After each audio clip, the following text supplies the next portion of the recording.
Are we sure we're good? We're good, we're good. Okay, I'm oddly nervous all of a sudden. I've only done this how many times?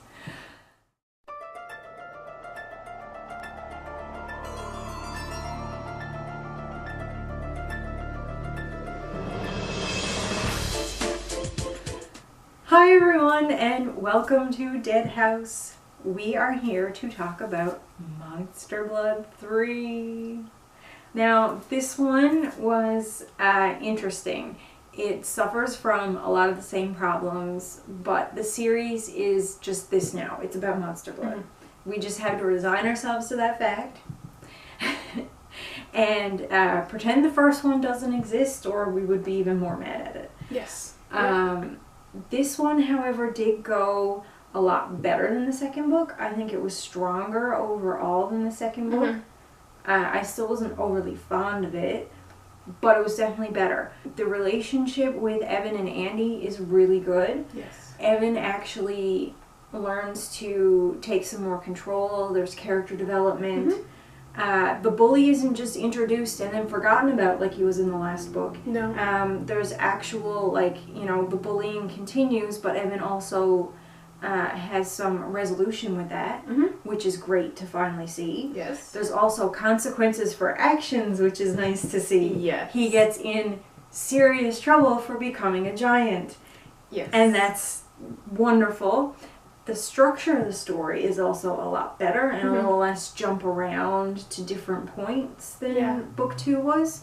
So overall, it's solid and a better read than book 2. Yes, it flowed a lot more with the events that were taking place. It wasn't, like you said, jumpy around with everything that was going on. This book is number 29 in the series and was published in March 1995. So we are now a few years out from the other one. We'll be even more with the last one. Because mm-hmm. the last book and this book are going to be, I think it's 2 years apart. I'm not sure of the dates, but I know it's the last in this series, yeah. I think. Yeah, it's 2 years apart. So there's a big gap, and it is Monster Blood 4, which will be the next book we do, mm-hmm. is the last in the original 62 run, before the start of Series 2000. Mm-hmm. So, let's be prepared and see how that goes out. But first, do you want to take us through some of the plot? Alright, so Evan is taking care of his little cousin Kermit, who is hell on wheels, pretty much. He does his own thing all the time and blames Evan for everything. And his mom's really naive. She just believes Kermit's this little angel who could do no wrong. And believes everything he says. Yeah, and Evan is the troublemaker, and he just constantly gets in trouble. Everything he does results in him getting in trouble, and Kermit's mom threatens to call his parents.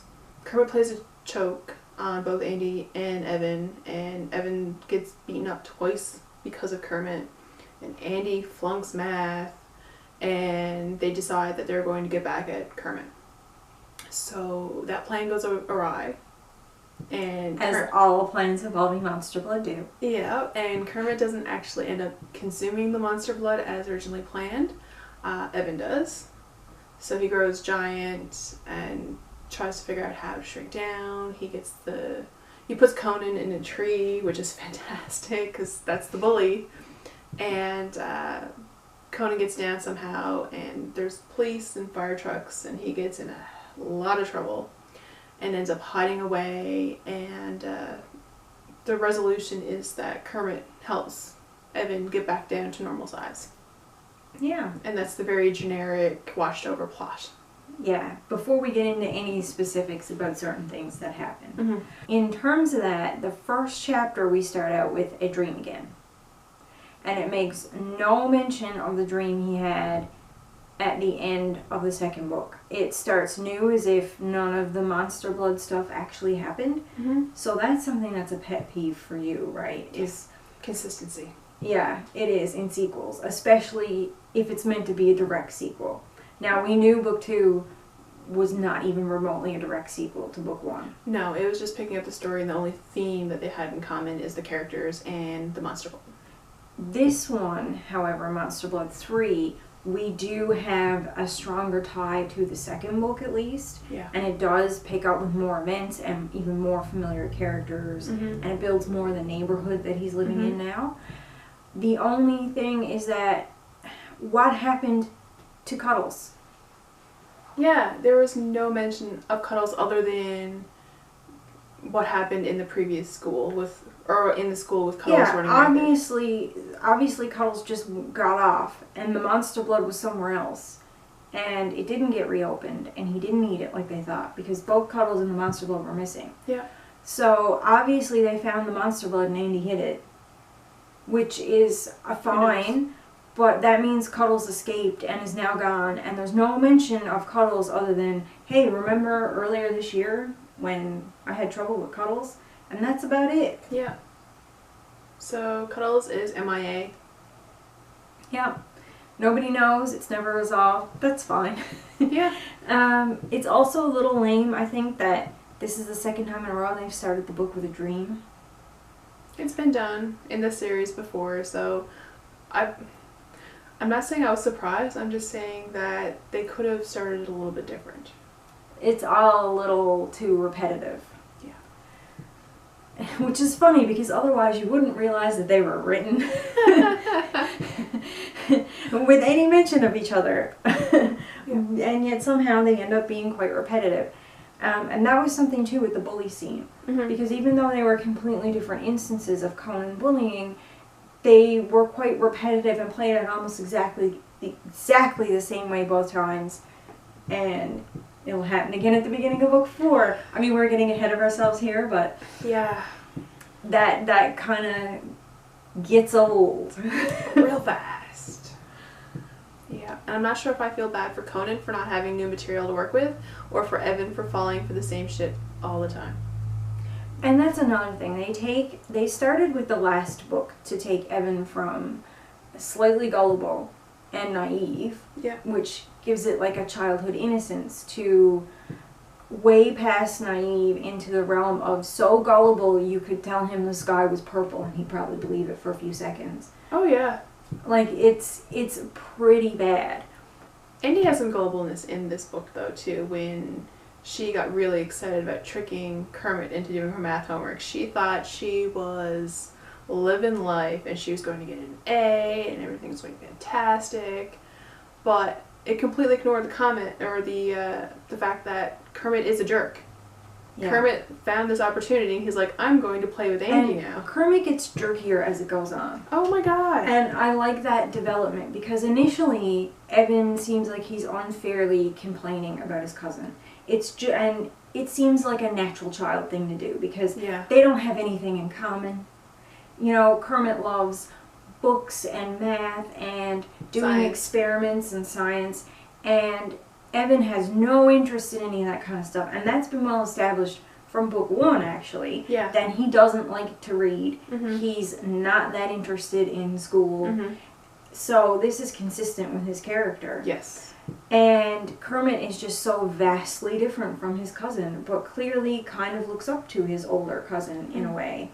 I don't think it's obvious that Kermit did what he did with Conan the Bully in their first encounter necessarily to make Conan bully Evan. I think he was genuinely sticking up for Evan in his kid-like way, and it went wrong, and he enjoyed the clothes shrunk. But he's so caught up in experiments and getting a result from his experiments and getting to try to use his potions at any opportunity, anytime he can, that he enjoys seeing the reaction and what happens. And he also enjoys seeing other people get in trouble. Yes. And so you see him enjoy Evan get in trouble, with his mom, that part's on purpose. But with Conan, that wasn't on purpose, that was incidental. But it doesn't mean he didn't enjoy watching him get beat up. Oh yeah. The second time it happens and he's given them the laughing gas, it actually is on purpose. Absolutely. He 100% goads the bully, Conan, who's been a smart bully up to this point, And it makes Conan look a little gullible, and that's not really his character. No. He was always clever enough to set things up so the teacher would see it and different things like that. Like, and he's known for being more intelligent, so that seemed a little off, that he would just blindly believe Kermit that way. Do you think it kind of showed some of his own insecurities as a child? Because he felt that maybe they were laughing at him and he didn't know why? Yo, definitely. Yeah. But he's just so readily believed this much younger, much smaller child that this is what was going on, that it seemed a little, I don't know, for that particular character it seemed a little too gullible. Oh, okay. But yes, I agree. It definitely plays on his insecurities, and maybe part of what makes him a bully. Yeah. That's what I definitely thought. I didn't take it for him to be shown as being gullible. I took it as Kermit was wise to use this as an insecurity thing. He knew, Conan, ruler of all, beater up of kids, would be, taken off guard. Yeah. And Kermit went with it and he rolled and it worked. Speaking of Kermit, we see more and more of Evan's fear of green and the color green and anything to do with green, which kind of is now extending to his cousin being named Kermit, famously a green frog. So, yeah, I definitely picked up on that in it. Yeah.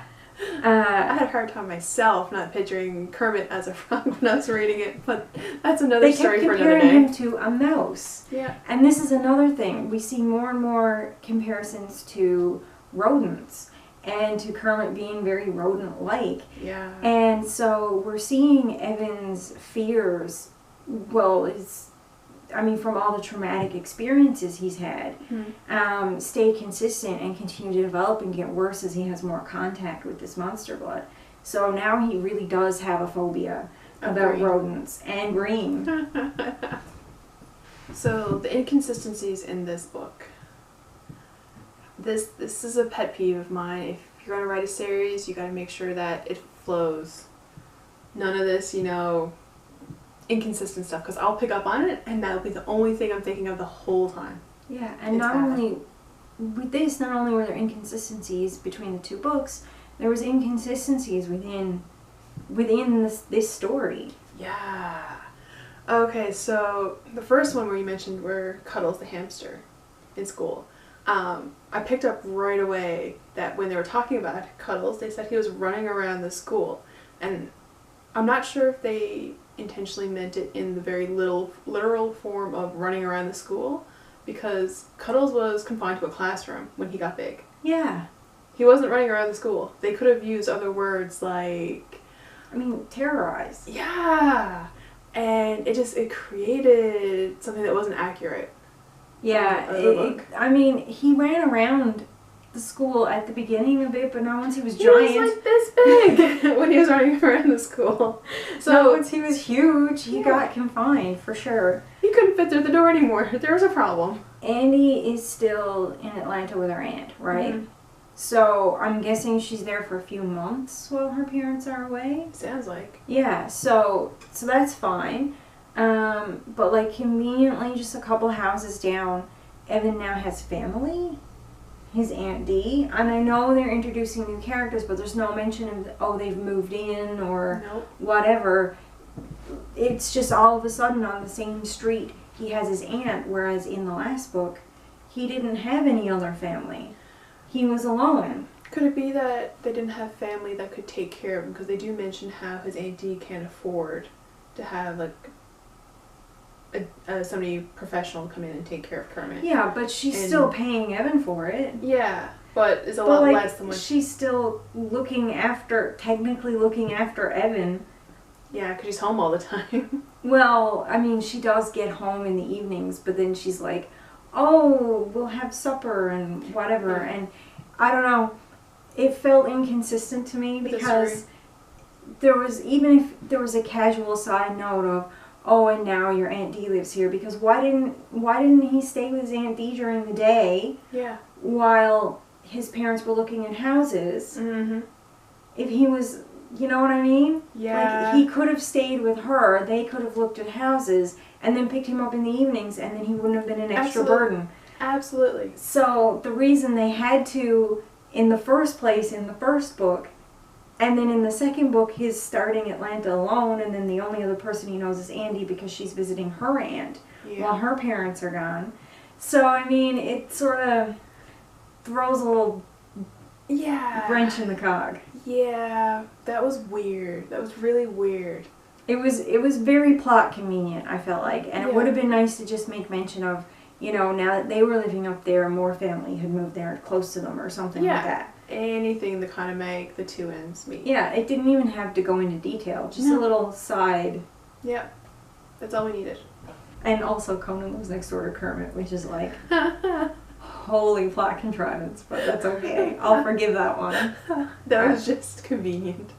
Another inconsistency that we found was in book 2 when Evan ate the monster blood to get a hold of Cuddles. He himself, his clothing, his shoes, everything grew with him. There was no mention of him bursting out of like what he was wearing, like hulking out, if you will. Yeah, and then we figure, oh, well, maybe there's a magical explanation, whatever, because Trigger grew out of his collar. Yeah, and Cuddles grew out of his cage. Right. So, especially with the collar thing, though, because that's like clothing that the dog wears. So, you would think Evan would get too big for his clothes, but he doesn't. I mean, he doesn't wrestle Cuddles naked that we know of in the classroom in front of everybody, because that would be a whole other book. That part didn't make it to the Scholastic book for the kids.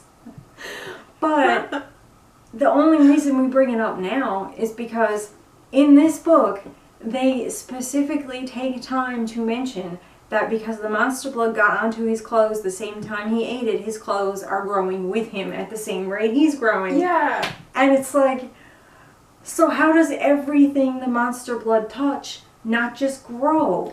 Because if that was the case, everything in that basement would have expanded with him. Yeah, it would have, like, all of Kermit's contraptions and everything in the basement. Andy's clothing and Kermit's clothing, but not themselves. Andy's hair would grow endlessly.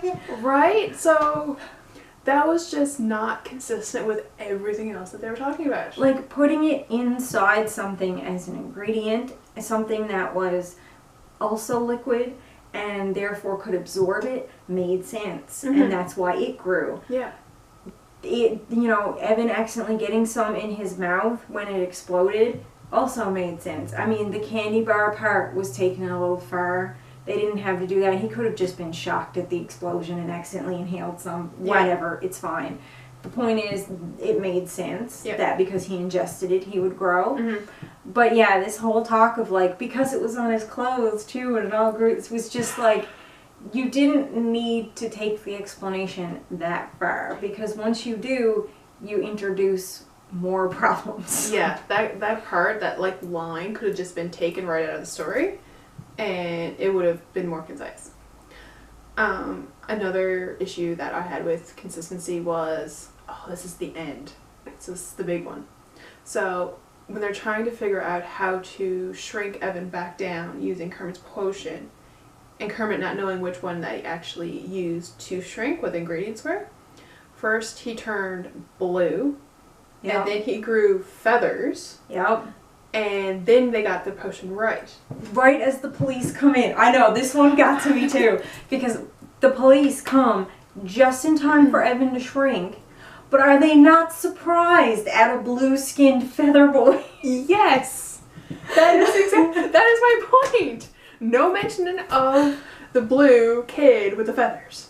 They're like, oh, hello, you're normal size. Like you're a normal child. And, oh, these are 3 very normal children, but one of them is clearly, like, got feathers growing out of his skin and is blue. But they don't mention it, though. They don't mention it after he shrinks back down to the size. No, and there's no mention of how long it takes for him to turn back or anything else. Like, they would have, at least they would have been able to hide him at that point. Yeah. But you would have thought that once he was shrunk, then it would be to hide him behind a door or out of the way as the police came. Anything, like behind the tree. Put him in the house saying he's like washing dishes. They were coming through the front of the house to the backyard. Oh, I thought they were going around the outside. Yeah, Oh, maybe they were going around the outside. Because there's nobody to let the police officers in the front door. Right. Yeah, so they would have had to come around the house. Yeah, so to like the back. Just put him somewhere and say he's doing something. Right. Put him in the back door. Put him behind a tree. They don't know that Evan's there. They don't expect Evan to be there because that's not Evan's house. Yeah. It's Kermit's house. And they're not looking for a normal kid. They're looking for a kid that's 12 feet tall. Right. So it was just weird because it's like he's a feathered blue. They would have been just as confused and found it just as weird to find him and have all kinds of questions. Yep. But they just sort of gloss over that part. That part made me rage. It made me rage. Now you're the one who's so mad. Oh my god. Why? Yeah, that was a big, big thing for me. Oh, there's probably other things, and we'll think of them as we go through. But can I just take a minute to mention the dog is named Dogface? It's so terrible and such an uninventive name, and at the same time, it's absolutely hilarious. And I would believe a child would call a dog Dogface. Like, I 100% believe Kermit named that dog. Oh, absolutely. No doubt. None. It did make it hard to read, though, because every time, I know this is supposed to be like a scary book for kids, but every time I came across a dog and they referred to him as Dogface, I just, like, lost concentration for a couple minutes. Kermit is always using potions, and he's always getting Andy and Evan in trouble. Specifically Evan. He seems, at first it seems like he's almost incapable of owning up to his own mistakes, which he is, and that will get developed more in the next book. Yep. He kind of comes off like a bit of a pathological liar, like he can't help it, like he needs to tell a fib. Did you get that vibe out of Kermit? Like, it's almost like he feels compelled. Like, even when Evan showed up beat up and his aunt was asking what happened, he was like, oh, he picked a fight with Conan again. Like, it seems like he has the lie about it. Like, he can't just ever say what happened. Like, it doesn't matter, because at that point it would have been Conan's fault and not Evan's. But he switched it and made it Evan's, even though it had nothing to do with Kermit and, you know, his inability to admit to his own mistakes or messes or whatever, like with when the dog ran wild. Yeah. Like, that one you could see a kid lying to cover up because they'd be afraid they'd get in trouble. But in this instance, there was no reason to do it other than he felt a compulsion to lie and see Evan get in trouble. It's definitely a psychological thing that was going on. Like, he had something going on to make him do that, because he was all about, you know, creating these experiments and, you know, testing them out because he wanted some sort of fame and recognition for his work. But at the same time, he wouldn't tell people he was testing it out on them necessarily. No! So he liked tricking them into being his test subjects. Yeah, that's gotta, like... It's a little twisted. It's very twisted. Very twisted. With the monster blood and it growing and it expanding, this was an issue I had. Does it only grow at a rate that the object it's in can handle? Because when it got into Kermit's mixture, it grew and grew and grew big, but the blob didn't keep growing. It didn't leave the mixture. As this other blob. Yeah. It never left the mixture, and it got so big that eventually the mixture wasn't elastic enough anymore, and then it just exploded. So what I'm wondering is there a point, at any point, was this ever a risk that Cuddles or Evan could get so big that they would have exploded? Like, could they have ingested enough monster blood to make him endlessly stop growing, like to a point where we can't make your body get bigger anymore and you're just gonna explode and be guts everywhere? Like, was that a risk? That's a really good question, because when Cuddles and Trigger and Evan all consumed the monster blood, they only grew so big. Yeah, and he only grows so big again this time. Yeah. Like, he's something like 8 to 10 feet tall or something like that. It's not. Yeah. It's not ridiculous, but it's big for a kid, and like he gets as wide as he does tall. Yeah. So it makes him more of a giant, but it's still not. It's a plot hole. Yeah. Yeah. But we do get some great character development here that we didn't get in other ones. We see Evan and Andy learning lessons. We see Evan learning about consequences to things. We also see him get braver as he gets bigger. Right. And he's suddenly not afraid to stand up to himself. And we get that bully resolution we talked about earlier. So when he first grows, the first thing he decides to do after he's free of the house, because he was rapidly growing inside the house. Which they don't mention the hole in the wall, but I mean, I digress. Here's the other thing about his mom coming home, and another inconsistency that we'll get to after we talk about the whole police chase. Yeah. But he is ginormous. He's escaped the house, and of course Conan lives next door. So when he sees Conan outside, he just goes over and just casually hangs him up in the tree, same way Conan hung Andy in the tree. And was like, there's your, desserts. Like, how do you like it? Yep. And he also did, I think there's some sort of mention that he's afraid of heights. Yeah, I think when Evan first picked him up and held him in the air, he started complaining that he was afraid of heights and to put him down. And so then he hung him on the tree the same way he hung Andy on the tree. Yeah. And after that, his only thought is, oh, hey, let's do some fun stuff. And he sees some kids, and he sees their kite get caught in the tree, so initially they're terrified. And I love that response. Initially they're terrified, and they're, like, in shock, and they're getting ready to run away. Because, well, also it's a giant, and that's kind of terrifying. Yeah. But because he takes down their kite and gives it to them, they're like, oh, he's not so bad, and he just got our kite back for us. Yeah. And then he goes to the baseball field, where initially everybody's afraid of him. Also, he doesn't get along with his classmates still that well, you can tell, because none of them invited him to play baseball with the rest of them. No. Which he notices, and he's always picked last for things. And he makes a point of saying it felt good to be picked first, because once they realized it was Evan, and that they're like, oh, you must have taken Monster Blood again, because he's been giant before. Yep.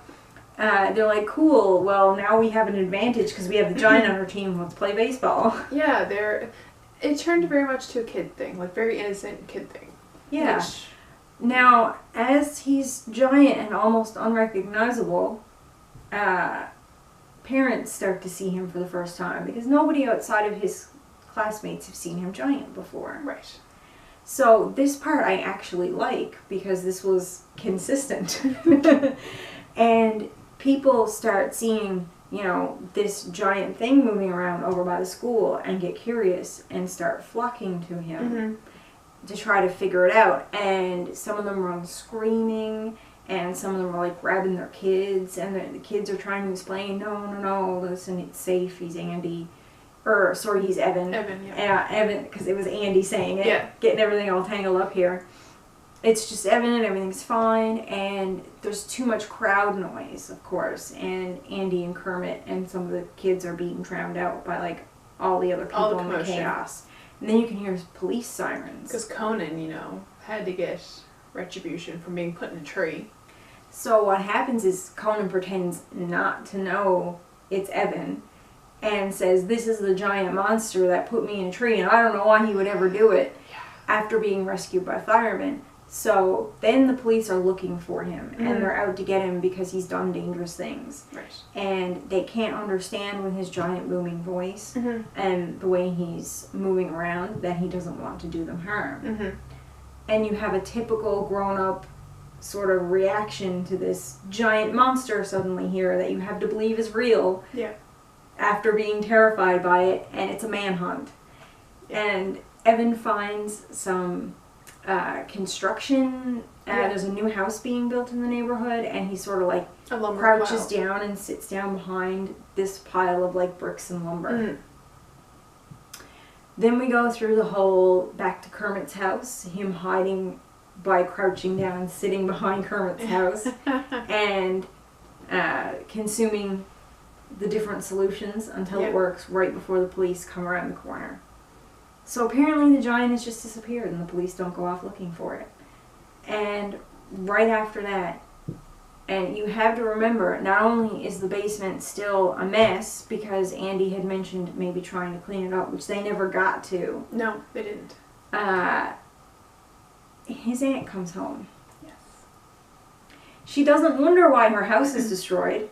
And that just covered in monster blood. Like, they physically had to push him up the stairwell, and they were talking about the walls of the stairwell giving way.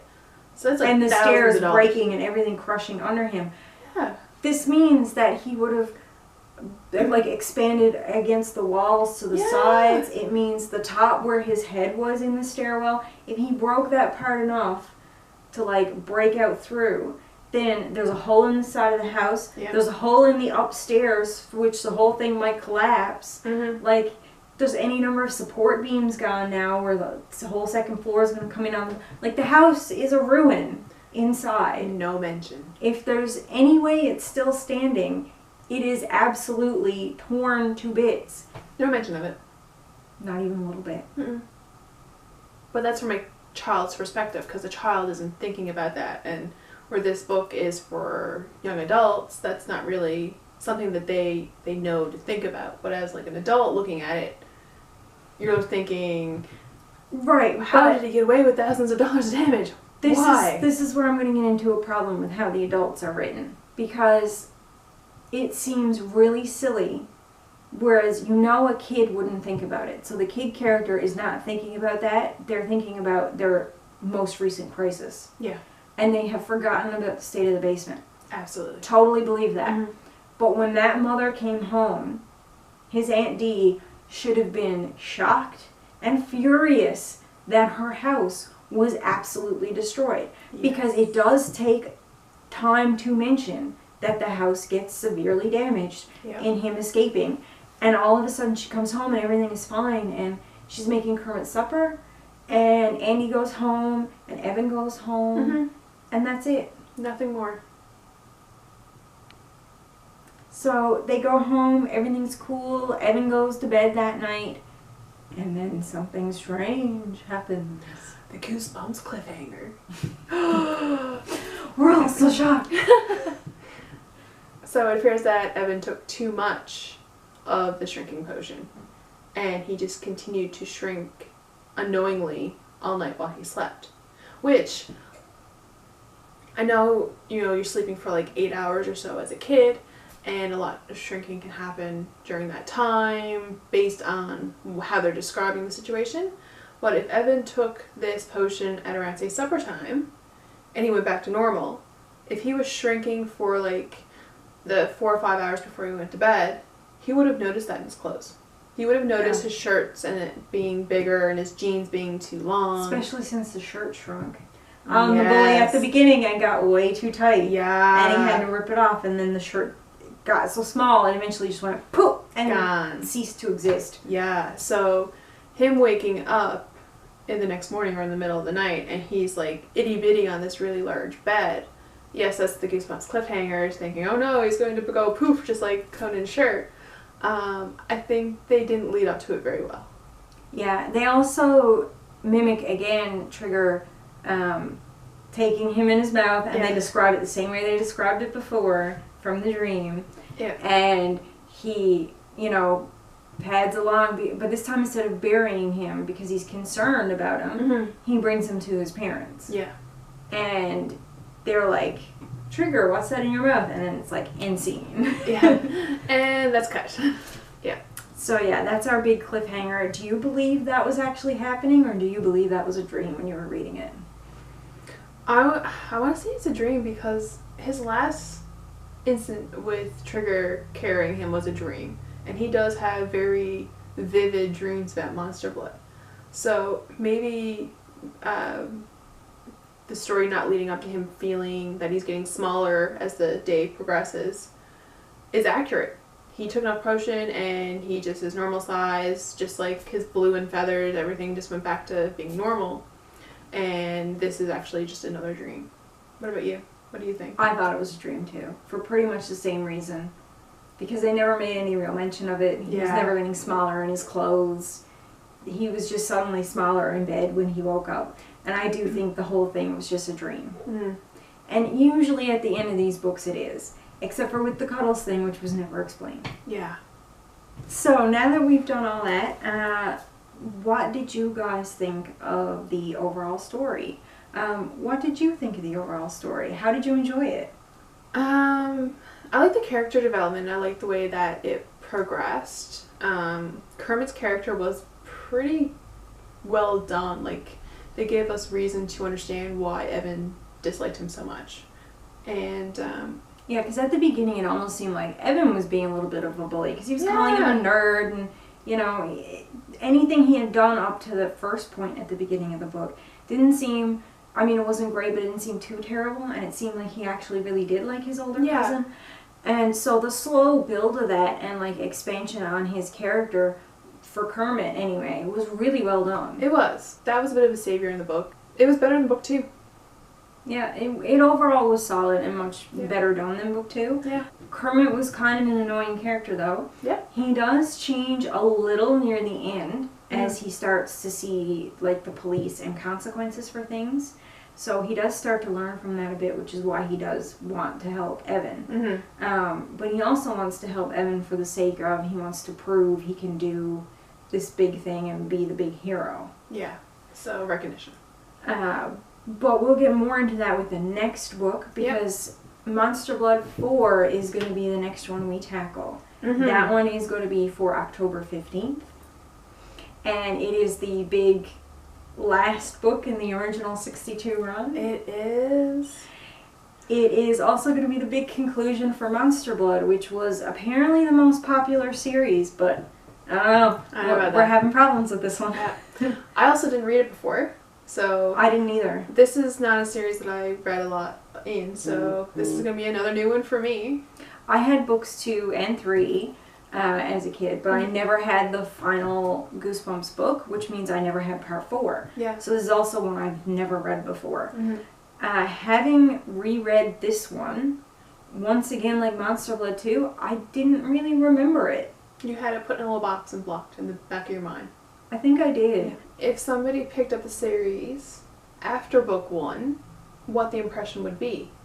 Because we started with book 1, so our initial thought going into it was all the other parts of the sequel are going to connect to book 1 because that's the story that we were introduced to. So I wonder if coming into the series a little bit later would have changed the opinion on the series. It probably would have, because the rest of it would have been about Monster Blood. So if you had picked up book 2, 3, or 4, you wouldn't have the same problems that we're having with it. Yeah. Because they would have seemed like they would have related to each other. Yeah. So if you missed the first book, you wouldn't have missed anything. Yeah. So maybe start at book 2 if you're going to read the series. Yeah. I mean, if you're going to read it and like want to enjoy it more than read it, maybe start with book 2. Although book 2 is not well structured. Book 3 is definitely a much better structured story. It is.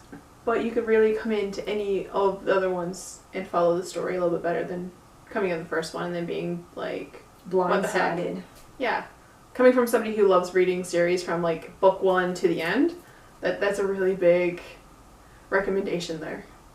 So if there's any other points you guys want to point out as we get into the before we get to the last book, please let us know. We want to know what you think about how this story is developing, how it's still following the Monster Blood. This is, of course, as we said, the same Monster Blood that Andy was given by her parents while they were on vacation. Yep. She's been hiding in her closet. Interesting times. Where can we reach you online? Coffee_with_Jen. That's Jen with one N. And on Twitter, I am a glitter macaroon with 1 T and 2 O's. And of course, remember to hashtag your stuff on Twitter with GBC Ghost Next Door. Yeah. And I swear, one of these days, when we get enough viewers, we are going to have a viewer episode. That's going to be called Ghost Next Door. That's going to be all of the things that you guys have told us about the series. Yeah, I'm really interested in hearing the ideas from other people who've read the series, and maybe if they agree with us, then great. If they have argumentative points, I'm anxious to see them. I'd love just to read somebody else's opinion what we're doing. Yeah, and how this series is developing for them, and if they remembered it more as a kid, because honestly, I'm drawing a blank on the rest of the Monster Blood books. Yep. After we do Monster Blood 4, we're gonna skip ahead to Horrorland, and just because it's not a direct tie-in, it is just another book with Monster Blood. Monster Blood for Breakfast. I haven't read this one. I haven't read a lot in the series that are outside the normal 62 series and the Choose Your Scare ones. So hopefully let's have blind hope that it's really good. And it might be. The Horrorland series is its own thing. Yeah. I'm not sure how connected those books are or not because, like you, I haven't really read them. So this will be a first for both of us. So it's October 15th for Monster Blood 4, and it's October 31st, Halloween night, for Monster Blood for Breakfast. Alright, join us then, and until next time, reader beware. You're in for a scare.